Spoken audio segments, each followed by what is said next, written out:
Encore une fois, est-ce que on peut arriver à faire la part des choses entre ce que dit l'avocat de cet homme, qui dit que ma vie a été brisée, mon honneur, ma femme, etc., et Sandra Muller, qui dit, elle, j'ai dit avec mes mots ce que j'ai ressenti, ce que des centaines de milliers de femmes aussi vivent dans le monde.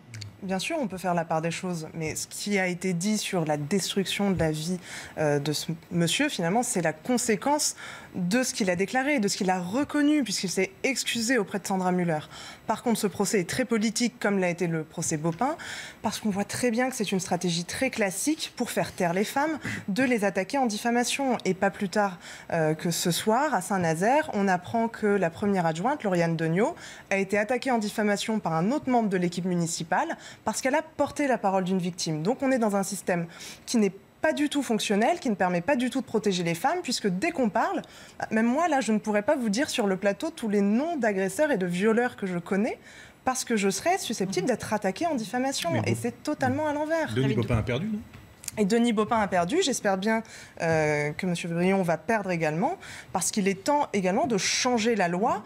Il a été reproché à Sandra Muller de ne pas parler assez tôt. Très bien.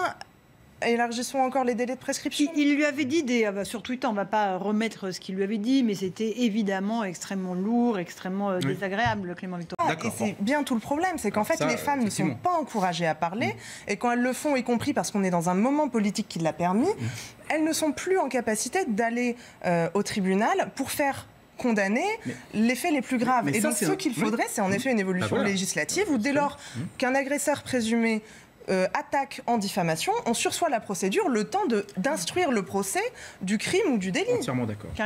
Pour éviter qu'on en arrive là, je pense qu'il faut que les choses... à la suite du mouvement MeToo, durant ce mouvement, il y a eu beaucoup de plaintes qui ont été déposées contre des agresseurs dans les organisations de jeunesse de gauche, notamment à l'UNEF et au MJS. Il y a des plaintes qui ont été déposées début 2018, qui sont encore perdu quelque part entre le procureur et le commissariat.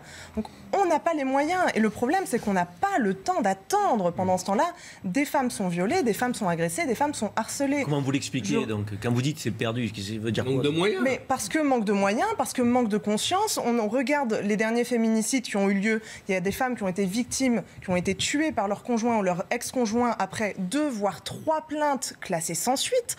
Le problème, c'est que lors qu'on a le témoignage d'une femme, qu'elle n'est pas en état, y compris du fait du traumatisme, d'aller porter plainte, on devrait pouvoir, nous, en tant qu'aidantes, en tant qu'alliés, demander au procureur de la République d'aller instruire le dossier. Et c'est typiquement le cas à Saint-Nazaire, où la première adjointe est au courant, va demander au maire des explications, va demander des protections. On dit c'est la vie privée, la justice c'est autre chose. Mais en tant que premier édile, on devrait avoir un devoir de protection. Vous êtes en train de nous dire Alors, Carl Olive, vous qui êtes élu, gens manquent de beaucoup de volonté. Carl Olive, maire de Poissy. Alors, je dirais qu'il est publique. Ça, c'est un vrai problème. Je veux dire, actuellement, on est dans une société du viol. C'est une question aussi de poids, de mesure. Par rapport à des milliers de tweets, combien de femmes au cours... Allez, mettons des deux derniers millénaires ont été violées, agressées. Mais en fait, ça c'est perd la police, déjà... c'est la justice. Allez-y, Raphaël. Ça empêche en partie les viols parce qu'on dit à des femmes qu'elles vont être crues, qu'elles peuvent se défendre. Ensuite, ça met une pression sur les personnes qui devraient avoir la pression. Quand on dit la honte doit changer de camp, ce sont les agresseurs et les violeurs qui devraient pouvoir se dire qu'ils ne peuvent pas agir en toute impunité. Et le problème de cette impunité, c'est qu'elle a été massive pendant des années. Et on regarde vraiment par le petit bout de la lorgnette en disant parmi les milliers de tweets, est-ce que tous ont été vrais? Eh ben moi j'ai un devoir social et je pense qu'on a une priorité certains sont politique dénoncés à de tort, les c'est pas grave. Voilà. Non, mais si certains sont salis à tort, c'est pas grave. Moi, qui sont parfois peut-être plus simples que celles que nous évoquons. Raphaël Rémy-Leleu, si Sandra Muller en arrivait à être condamnée pour diffamation, ce serait quand même le monde à l'envers ou pas, selon vous? Non, On verra bien en septembre. Voilà. En tout cas, si elle était condamnée pour diffamation, moi, le problème que j'aurais en plus, ensuite de l'examen approfondi du dossier, c'est qu'elle n'a pas pu porter plainte pour tout à fait. injure sexiste. Et ça, c'est une catastrophe. Injure sexiste. Alors, mais elle le dit elle-même. C'est pas harcèlement. Elle le dit elle-même, elle le disait tout à l'heure. Elle a écrit ce message.